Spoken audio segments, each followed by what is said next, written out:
अस्सलाम वालेकुम स्टूडेंट। आज हम करेंगे 10th क्लास इंग्लिश के जो मोस्ट इम्पॉर्टेंट एमसीक्यूज़ है जो कि एक्सपेक्टेड है कि 2024 के पेपर में आ जाएं।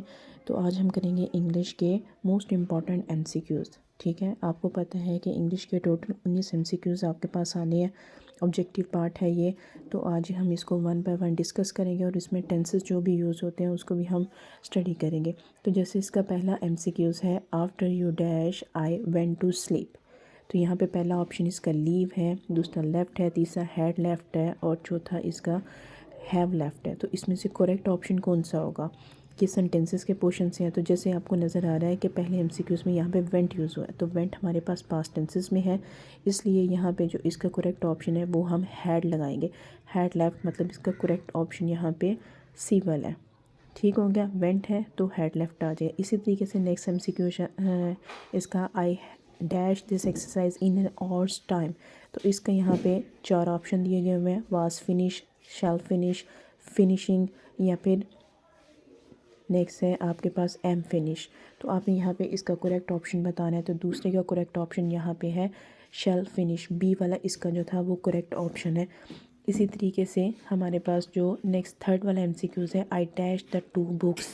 इसके अगेन से यहाँ पे 4 ऑप्शन दिए गए हुए हैं, आपने इसका यहाँ पे करेक्ट ऑप्शन यहाँ पे बताना है तीसरे वाले का। तो तीसरे वाले का जो सही जवाब है वो है ए।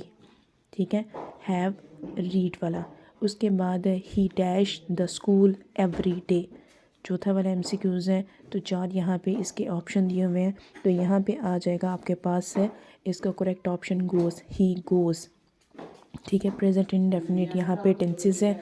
इसके बाद यहाँ पे 5वां एमसीक्यूज़ है, शी डैश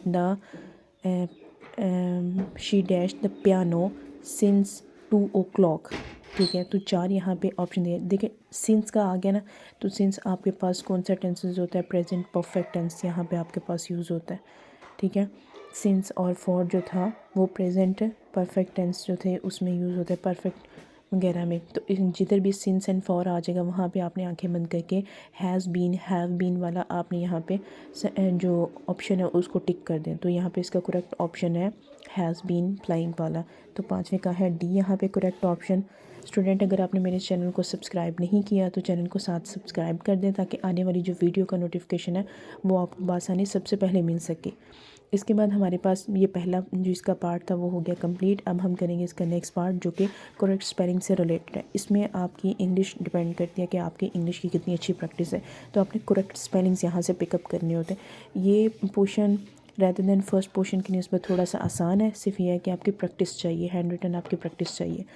उसके बाद हमारे पास क्वेश्चन नंबर 6 है, यहाँ पे कि करेक्ट स्पेलिंग आपने बताने हैं। वर्ड को आपने पहले सोच लेना है कि कौन सा वर्ड यहाँ पे ये बनाने की कोशिश कर रहा है। तो ये यहाँ पे इंग्रेडिएंट्स बनाने की कोशिश कर रहा है।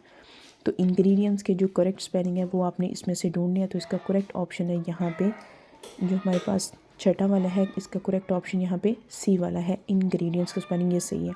उसके बाद नेक्स्ट से करेक्ट स्पेलिंग आपने यहाँ पे मोटिवेशन बनाना है। तो मोटिवेशन के यहाँ पे करेक्ट स्पेलिंग ए वाला है। उसके बाद नेक्स्ट आपने करेक्ट स्पेलिंग देखना है सिग्निफिकेंस। सिग्निफिकेंस के यहाँ पे करेक्ट जो ऑप्शन है वो यहाँ पे सी वाला है। ठीक हो गया।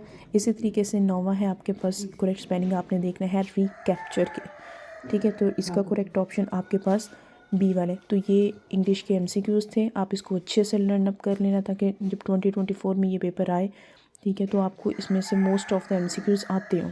ठीक है, उसके बाद नेक्स्ट हमारे पास जो पोर्शन इसका आएगा वो आएगा, आपको एक वर्ड दिया जाएगा, आपने उसका मीनिंग बताना होगा। Correct choose the correct option and fill up the bubble. जैसे पहला है आपके पास विक्टिम। विक्टिम का मतलब होता है शिकार होना। ठीक है, तो आपने विक्टिम का यहाँ पे मतलब बताना है। तो 10th वाले का जो करेक्ट ऑप्शन है वो है यहाँ पे सी। इसी तरीके से 11th वाले आपने सिनोनिम्स बताना है प्रिजर्व के। ठीक है, तो यहाँ पे इसका सिनोनिम्स 11th वाले का जो करेक्ट ऑप्शन है वो है ए। इसी तरीके से आपका जो 12 वाला है, the last couple of years have been a long bumpy ride for me. तो यहाँ पे अ लॉन्ग बम्पी राइड जो है इसको जो अंडरलाइन किया गया हुआ है, आपने इसके अकॉर्डिंग इसका मीनिंग बताना है कि लॉन्ग बम्पी राइड फॉर मी इसका मतलब क्या हो सकता है। तो 12वें का करेक्ट ऑप्शन आपके पास यहाँ पे है अगेन से बी वाला, हार्ड एंड चैलेंजिंग टाइम होता है, बम्पी राइड को बोलते हैं। उसके बाद नेक्स्ट आपके पास है 13 वाला क्वेश्चन। ठीक है, वर्ड एक्सेल मीन। अब ये जो अंडरलाइन वर्ड है एक्सेल, आपने एक्सेल का यहाँ पे मतलब बताना है कि एक्सेल का मतलब यहाँ पे क्या है, तो 13 का यहाँ पे जो करेक्ट ऑप्शन है वो है आपके पास यहाँ पे सी।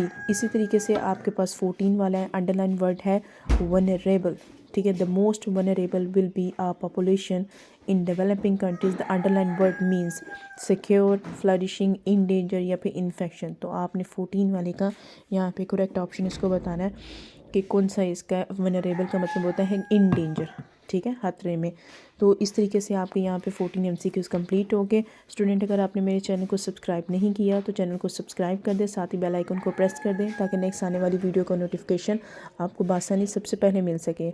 हम कोशिश करेंगे कि मज़ीद इनके पेपर्स को 1 बाय 1 जो थे वो स्टडी करें, जो मोस्ट इंपॉर्टेंट है वो आपके साथ शेयर किया जाए इस प्लेटफॉर्म के थ्रू, ताकि आप 2024 में अच्छे नंबर्स के साथ आप पास आउट हो सकें।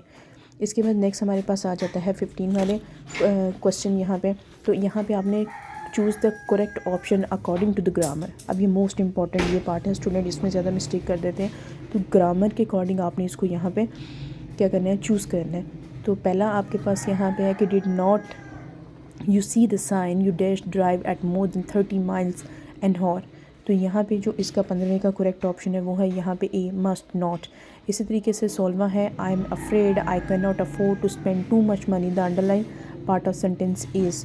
तो यहाँ पे 16 का जो करेक्ट ऑप्शन है वो है यहाँ पे सी, इन्फिनेटिव। इन्फिनेटिव यहाँ पे इसका करेक्ट ऑप्शन है।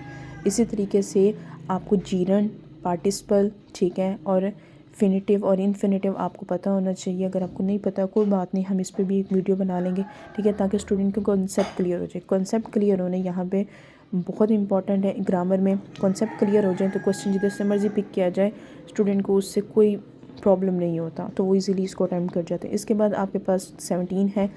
17 आपने क्या करना है, a clever trick was played successfully by the car. अब सक्सेसफुली से जो मिलता जुलता लफ्ज़ यहाँ पे आता है वो कौन सा है, तो सक्सेसफुली होता है कि आप एक मैनर के अंदर रह के आप काम कर रहे होते। तो 17 का करेक्ट ऑप्शन है यहाँ पे डी।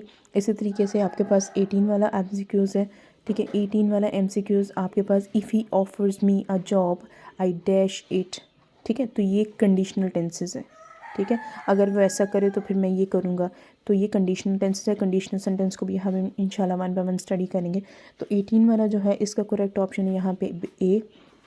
इसी तरीके से 19 है, 19 का यहाँ पे करेक्ट ऑप्शन आपके पास है बी।